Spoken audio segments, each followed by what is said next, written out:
बिहार के भोजपुर जिले में चर्चित भरत भूषण तिवारी कथित एनकाउंटर मामले की गूंज अब न्यायपालिका के उच्च स्तर तक पहुंच चुकी है। इस मामले में सीबीआई जांच और सुप्रीम कोर्ट की निगरानी में निष्पक्ष जांच की मांग को लेकर दायर याचिका पर उच्चतम न्यायालय ने सुनवाई करने से इनकार कर दिया है। हालांकि अदालत ने याचिकाकर्ता को राहत का रास्ता दिखाते हुए पटना हाईकोर्ट जाने की सलाह दी है। सुप्रीम कोर्ट के इस फैसले के बाद अब मामले की अगली कानूनी लड़ाई पटना हाईकोर्ट में लड़ी जाएगी। इस घटनाक्रम ने भरत तिवारी एनकाउंटर को लेकर चल रही बहस को एक बार फिर तेज कर दिया है।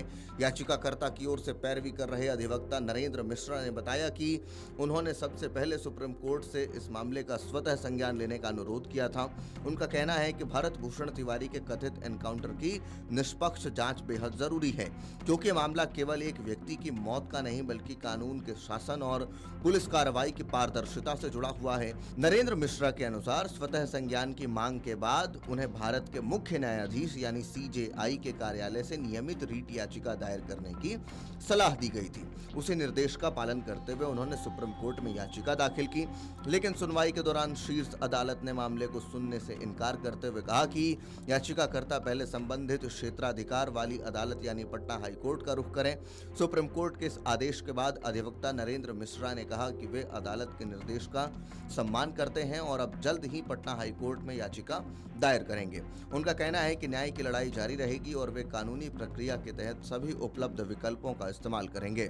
वकील नरेंद्र मिश्रा ने बताया कि भरत भूषण तिवारी के परिजन लगातार उनके संपर्क में हैं और पूरे मामले में निष्पक्ष जांच की मांग कर रहे हैं। उन्होंने कहा कि परिवार का मानना है कि यदि स्वतंत्र एजेंसी से जांच कराई जाती है तो पूरे घटनाक्रम की सच्चाई सामने आ सकेगी। उन्होंने बताया कि सुप्रीम कोर्ट में दाखिल याचिका में कुल 5 प्रमुख मांगे की गई थीं।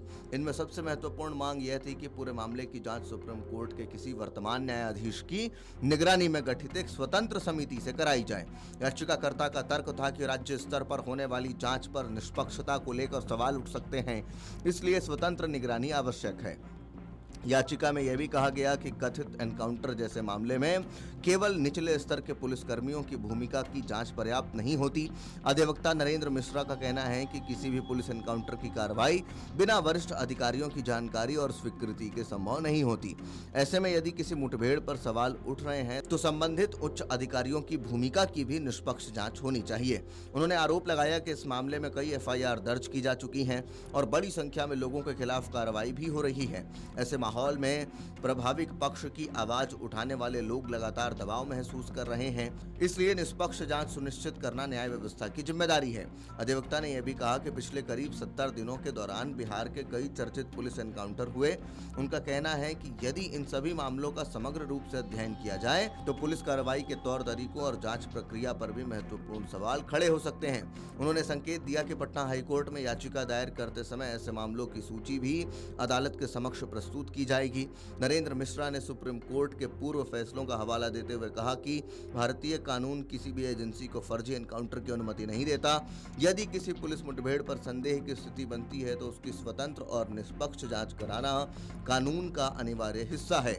उन्होंने कहा कि न्यायालयों में समय समय पर ऐसे मामले में पारदर्शी जांच की आवश्यकता पर जोर दिया है।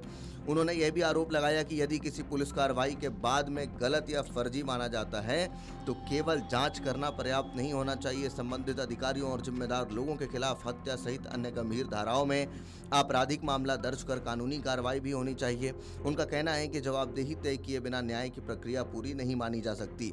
भरत भूषण तिवारी के कथित एनकाउंटर को लेकर पहले से ही राजनीतिक और सामाजिक स्तर पर चर्चा होती रही है।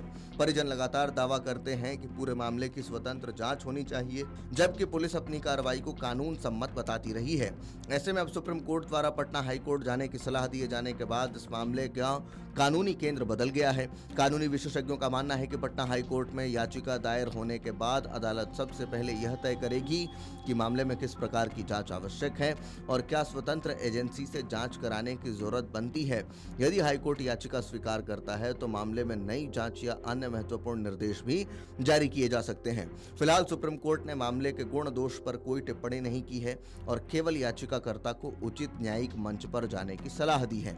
ऐसे में अब सभी की नजर पटना हाईकोर्ट पर टिकी है, जहां भरत भूषण तिवारी की कथित एनकाउंटर मामले में अगली सुनवाई होने की संभावना है। अगले दिनों में यह देखना महत्वपूर्ण होगा कि जो हाईकोर्ट है वो इस मामले में क्या रुख अपनाता है और जांच की मांग पर क्या आदेश देता है। आपके राज्य की खबरें, आपके शहर की खबरें सबसे पहले जानने के लिए देखते रहें अमर उजाला। चैनल को सब्सक्राइब जरूर कर लें और पाएं हर अपडेट।